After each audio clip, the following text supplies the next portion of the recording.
to be a big boy, Barry. Even expand to you, mister, would you? Go get yourself some new slacks and, here's 20 grand. Go get yourself something special. Just from me, eh? Oh, great. Woo! Oh, Mr. Great, Mr. Oh, well, I mean, stupid, back already? Hey, good news, mate. Oh, well, these are new. I just bought the same ones again.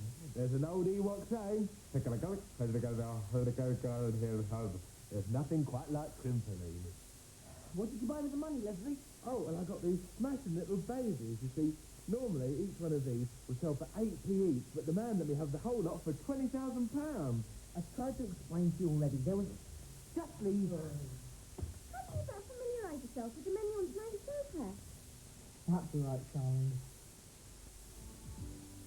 Turn on, tune in, and pump up the volume for another rollicking half hour of BDV. The games mistress will delight us once again with her useful cheat.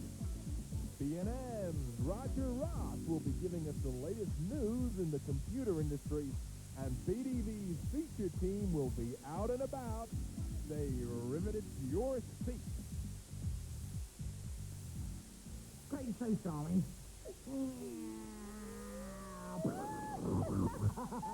Any other business? Hey, Pat, it's the Mavis Corporation annual cost review today. Angel Flashy Rogers Mavis sees that he'll have a teaser pack. Uh-oh. Well, I have to say, I'm not a happy man. I just received a piece of the audit papers, so it's costing me a fortune. But Mazers, we have more viewers than ever. But viewers do not money make. You should have been spending far too much of the budget. I'm sorry, but if certain measures aren't taken, I'll be forced to close you down. Close us down? I hate to be overly dramatic, but I'm afraid so. What measures? Economising. Never. Belt tightening. Impossible. I demand cuts in all areas, except for the jokes, which are cheaping up already. From now on, it's back to basics for BTV. Yeah, whatever you say. I'm off to check out the top 5 game reviews. Make it 3. We can go on better than that, Mr. Raiders. We've only got 2 this week. And one of them is Spiker Mike from Mars. Yeah, indeed, can arm yourself with another cartoon racing. This time it's a racing game, not a platform game or anything like that. You take one of the Spiker Mice, or you can play one of their enemies, and you race on track, trying to pick up lots of money and come first in a race. Once you come first in a race, you get more money, you can upgrade your bike, make it more powerful, so you can win more races. You can win more races, you get more points, you continue to the next level, and so on, and so on, and so on. Right. I do love reviewing these cartoon racing games because it gets me a chance to be all moral. The Spider Mice is actually very good. The first time you see it, you think of rock and roll racing. It's the same sort of game, except the graphics are bigger and smoother and faster. And it's full of nice little touches, like the way the bikes pick up dirt and gravel when it's dig around the corners. Each bike having its own special moves and everything.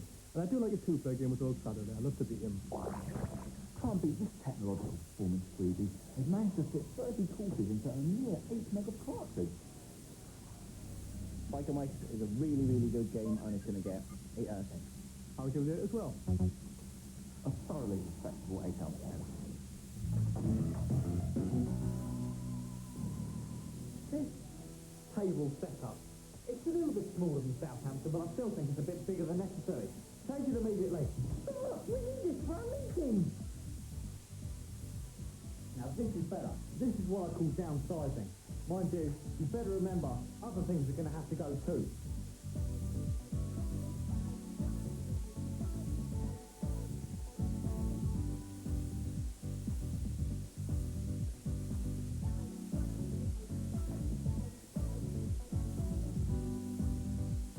Not in this time, no, I definitely... Right, so, 3:30, not 3:30. Yes, that's great. All right, then, I'll be seeing you there. Beauty. Look at me. What happened? Oh, Mavis took my outfit. He said he could make a $30 goldings out of it if he melted it down. You could loan some of my clothes if you want, Charlene. Oh, I suppose you're right, James. Yes, you were.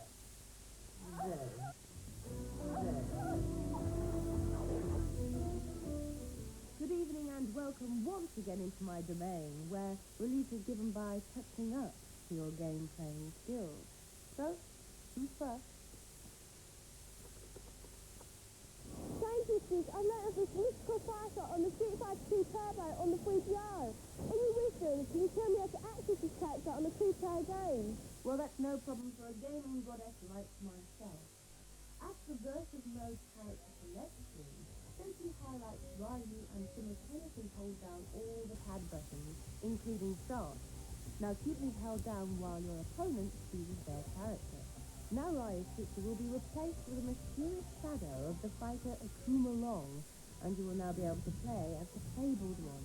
However, his powers have been toned down for two-player action, but watch out for his famous mid-air and three-hit combo fireballs.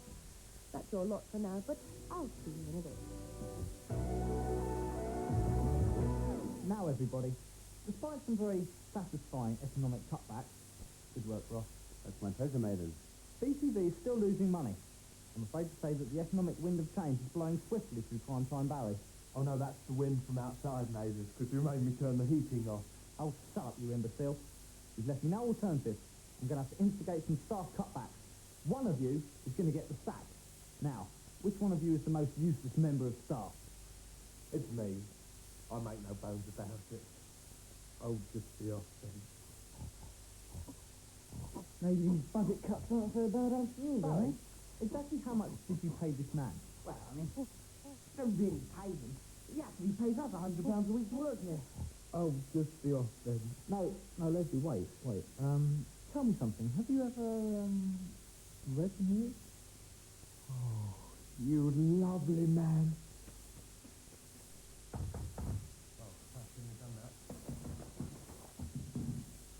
Hello, this is Leslie Luntonmeat, and here is the news. Ewok news first. There are new plans for an Ewok cartoon, I hope. And flower news now. At the Welwyn Garden Festival in Wales, chrysanthemums are in bloom. What is going on? Well, Maiden wanted to take a bit of money and he asked me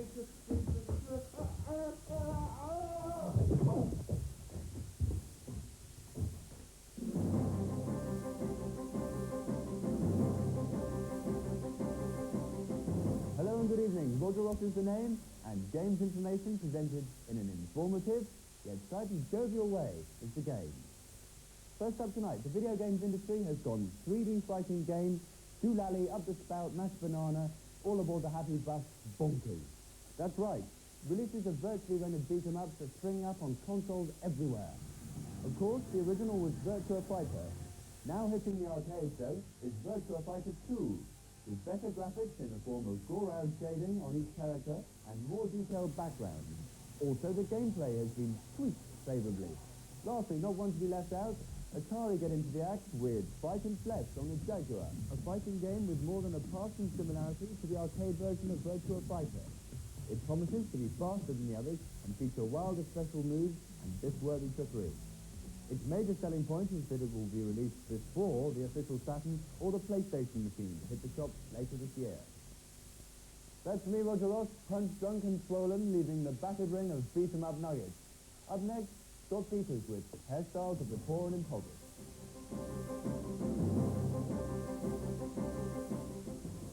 Don't worry, Charlie. Your number one video can think of something. Excuse me, what are you doing? Felix, sir, somebody round here who's not been paying their bills on time, have they, Barrel Belly? Carry on, Les.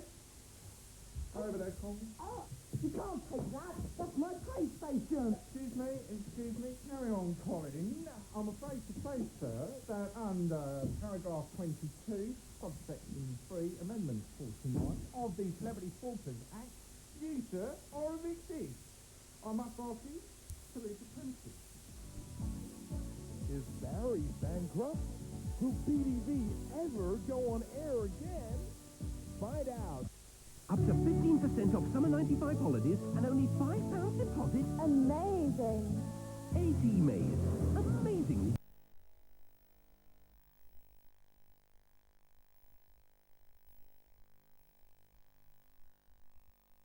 A financial crisis. Come on, help them, help them. Big issue. Oh, cheers, love, there you go. Think you need it more nicely, mate. Cheers, mate. What are we going to do now, eh? We can't even get in the office.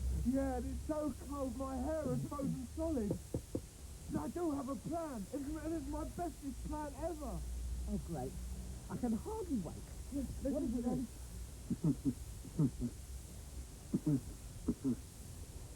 That is the most ridiculous, idiotic... Wait a minute, that could work. Instant rubbishy. We'll do it as soon as I can enter the video. And how do you propose to do that, eh? On the new cost-effective bayonet. Videators!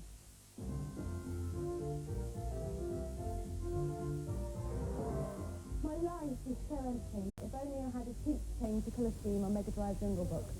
Hey man, you might not have one, but I sure as humanly do. Pause the game and press A, B, B, A, C, A, B, B. There are 8 different color schemes. Your life ain't empty anymore, kids. It's been filled with ragamuffin.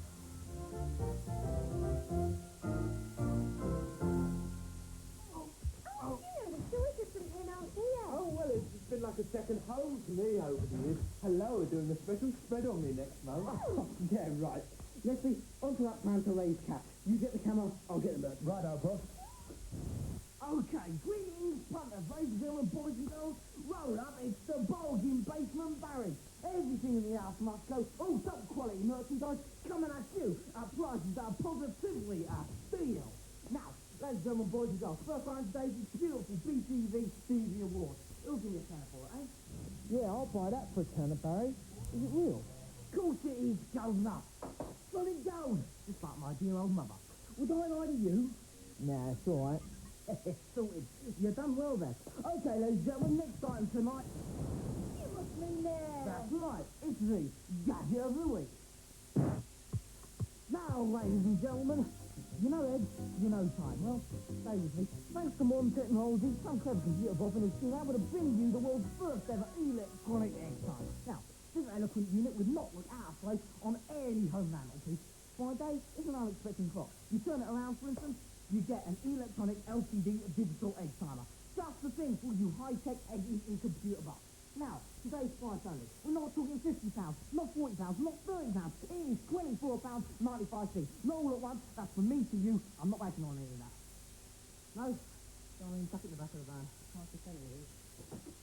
Okay, gather round, ladies and gentlemen, you'll like this one. Next up for sale today, he's Pinky. He's Pinky, and he ain't half stinky. That's right, it's Percy, the poetry writing pig. Get out of this. You bully. Thought them to a winner there. Why are the reviewers never know when things go wrong for them? Because they barricade themselves in their little den at the first bit of trouble. What do you got for me, yellow bellies? Right, big review time, and we've got Road Rash 3 on the Mega Drive, or Road Rash 3, The World Warriors, to give it its full title. This time you get to ride a bike around all various parts of the world, such as Australia, Germany, and good old UK, beating people up, pinching their bikes, and not a lot else. That was good. I mean, I think Electronic Arts is tending to be dilapidated art because they keep fleshing out the same game over and over again. And this one came out quite a while ago. They haven't really enhanced it that much. There are new moves and everything, but then again, it's still just a motorbike game with a few gameplay enhancements. It isn't good enough to keep doing this. I keep telling them, we keep saying on this program over and over again, come on guys, do some new games for once. So, This is the first Road Rash title to occupy a full 16 megs of memory. It's also the first Road Rash title to use Electronic Arts ASI feature, which enables the Mega Drive to ship more polygons than normally possible on, say, a Mega Drive. However, the graphics are still not as captured in the 3DO version, and there's no music by grungy bands that nobody's ever heard of. One slight enhancement in this game is if you get knocked off your bike and an opponent gets knocked off, you can pinch his bike. Now this can work either way. You can either get a really good bike or you end up with a moped. But it's not enough to justify another 50 quid, so it's going to get 5 out of 10. I'll give it 5 too. 6 out of 10.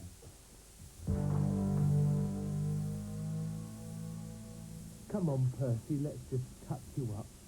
Oh, I'm so sorry about Uncle Barry. He's under a lot of stress at the moment. But I hope nothing happens to BTV. If it goes bankrupt, and I'll have to go to the Dagobah system and live with Yoda. Or whatever people say, I don't like him. If money is the problem, achoo, pass me a tissue. We could make a killing with a BTV share issue. Ooh, that sounds interesting, Percy. Tell me more. The stockbrokers in London will all be very fond of a new financial product called the Barry Bond. of these? Like money, only bigger. They'll trade us by the thousands. We'll be the richest creatures. Because the Barry Bond is backed by both. Now let's have a look at the features.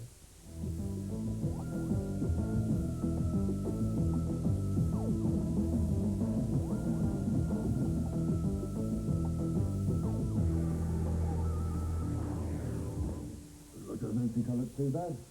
Hi, it's the Violet Blade again. That's my second day on the sea yet. It's going to be my last. I'm tired, I'm hungry. It's been raining solidly in Vegas since we got here. But enough of that. There should be some top quality software to see today. I'll see you there later on. I think that's all for that, Roger. Let's go to Caesar's Palace. We weren't really going to Caesar's Palace. We were, in fact, going to look at some more hot games. But I really didn't know how hard I was going to have to work at it. It's a long way back to Millsy Island.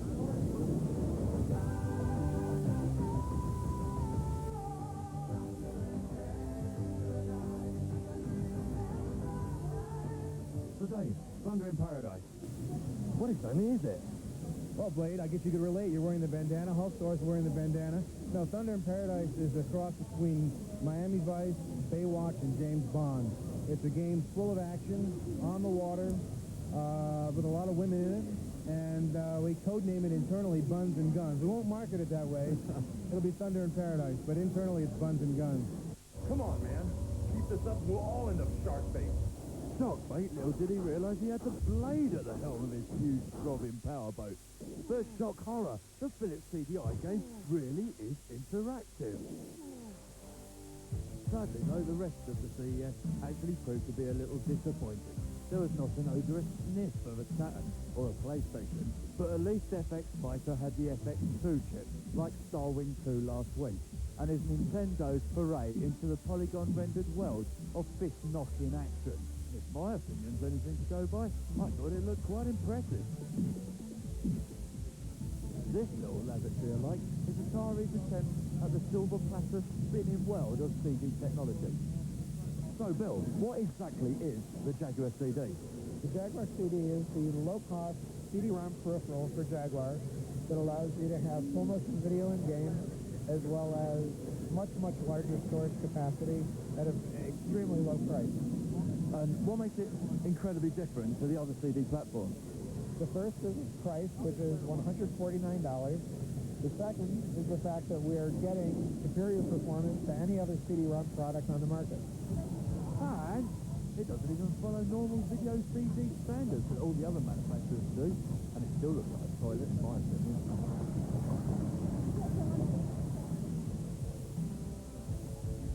So this is it. It's the end of the CES. These people are going home. I'm going home, and Roger's going home too. We've seen some incredible games, and I hope you've had as much fun as we have. Without the blessings, of course. We've got a chauffeur-driven limousine outside that'll take us all the way home. So there's only one more thing that needs to be said. Roger, switch her off. No, Roger. I thought I told you to switch it off while we were out there. But if anybody else gets hold of this bit of videotape, we'll be in serious trouble. I'm meant to be a celebrity, you know. Look, Roger, what do you mean they're running with it? Roger! I can't see a way out of this, Charlie. We need money. Fast. Well, maybe I should go back out on the streets now and live in town. Oh no, I can bear to see you sweeping the roads again. It was an honest job. Charlie, you should love me if I was at town. Of course I was proud. Would you love me if I was so good at video games? More than life itself.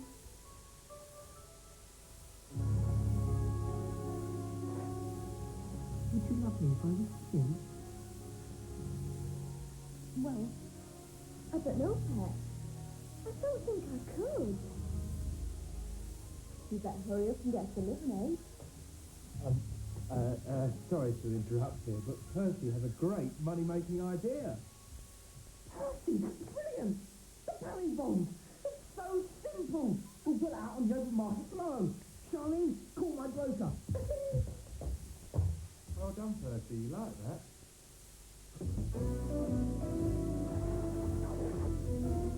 I'm back once again. So, who's next for a bit of personal help? game mistress has traveled through time and space to find a weapon powerful enough to turn young Luke Skywalker to the dark side. But all I found is a Jaguar console. Will this help me in my quest? I don't normally take sides in intergalactic warfare, but as you have such a frighteningly big helmet, I will assist. Use the console with the game Checkered Flag. On the option screen, highlight the weather option and press 8, 4, 7, 3 on the numeric keypad.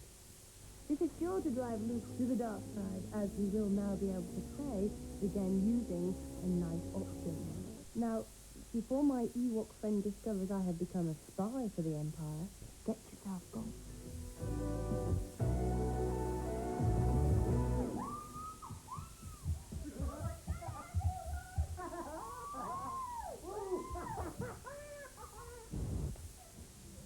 The Barry Bonds are bringing in $5 million a day on the open market and rising.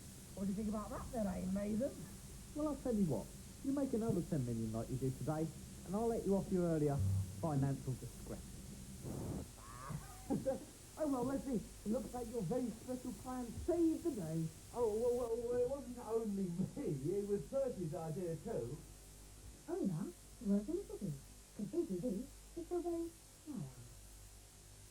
Well, I guess Percy won't want this very, very special reward I've got for him then. Oh, well, you know, I could always accept it on his behalf. Oh, good. Ow! God bless you. Hello, America. Live from BTV Center in London, England, it's Primetime Barry. Joining our house-sized hero tonight is the Games Mistress. Special appearance by the Videators.